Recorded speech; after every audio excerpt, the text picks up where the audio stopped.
উম্মু সালামা রাদিয়াল্লাহু তাআলা আনহা বলেন, আমাদের নবী মুহাম্মদ সাল্লাল্লাহু আলাইহি সাল্লাম পুরো শাবান সিয়াম পালন করতেন, তবে শাবানকে রমজানের সাথে লাগিয়ে দিতেন না।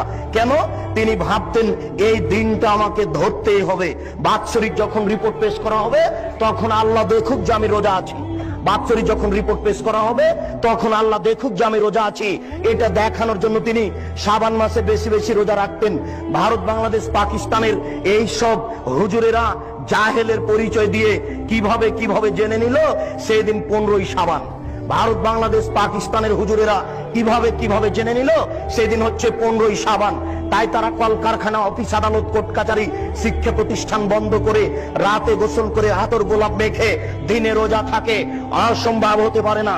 আল্লাহ রাসূল বললেন, আমার সুন্নাত ছেড়ে দিয়ে তারা অন্য সুন্নাতকে ধরে বলবে এটাই রাসূলের সুন্নাত। প্রায় পুরো শাবান সিয়াম পালন করা হচ্ছে রাসূলের সুন্নাত।